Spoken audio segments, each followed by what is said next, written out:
पश्चिम बंगाल में शासक और विपक्ष के बीच रथ यात्रा को लेकर राजनीति चरम पर है। शुभेंद्र अधिकारी ने बुधवार को आईसीसीआर में विभिन्न रथ यात्रा समितियों के साथ एक बैठक की। इसके जवाब में तृणमूल कांग्रेस ने भी अपना कार्यक्रम घोषित किया है। राज्य की राजनीति अब पूरी तरह रथ यात्रा केंद्रित हो गई है।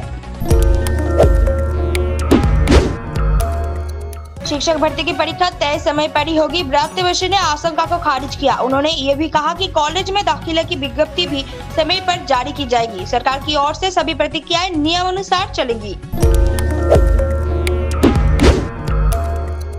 महेशतला में पुलिस पर हमला करने के आरोप में 40 लोगों को गिरफ्तार किया गया है। इलाके में हालात तनावपूर्ण है और कर्फ्यू जारी है। शुभेंद्र अधिकारी घटनास्थल पर जाना चाहते हैं और राज्यपाल से भी मिल सकते हैं। स्थिति पर नजर बनाए हुए है प्रशासनिक अधिकारी। भारत में बैठकर शेख हसीना के बयान से बांग्लादेश में अशांति फैल गई। लंदन से मोहम्मद यूनुस ने मोदी को दोषी ठहराते हुए खुद को अलग कर लिया। मुस्लिम कन्या के बदपन को लेकर दिल्ली और ढाका के बीच तनाव अब चरम पर है। स्थिति को लेकर दोनों देशों में कूटनीतिक गतिरोध जारी है।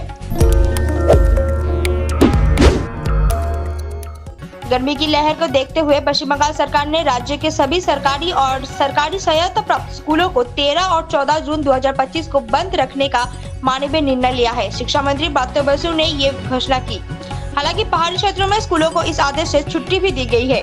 ये कदम छात्र की सुरक्षा और स्वास्थ्य को ध्यान में रखते हुए उठाया गया है, क्योंकि राज्य की कई जिलों में भीषण गर्मी पड़ रही है। दुनिया में सबसे तेजी से बढ़ रही है मुस्लिम आबादी। ईसाई और हिंदू धर्म की वृद्धि पर तुलना में धीमी है। नास्तिकों की संख्या भी धीरे धीरे बढ़ रही है। फिलहाल मुस्लिमों की संख्या लगभग 200 करोड़ के करीब, ईसाई सबसे अधिक लगभग 240 करोड़ है। जगन्नाथ की स्नान यात्रा के दिन ही हुआ एक दर्दनाक हादसा। पुरी मंदिर के एक बुजुर्ग सेवक की पीट कर हत्या कर दी गई है। उनकी शव घर के पास सड़क से बरामद हुआ है। इस घटना से इलाके में सनसनी फैल गई है। मेघालय में पति राजा रघुवंशी की हत्या के आरोप में सोनम रघुवंशी ने अपने प्रेमी राज के सामने जुर्म कबूल कर लिया है।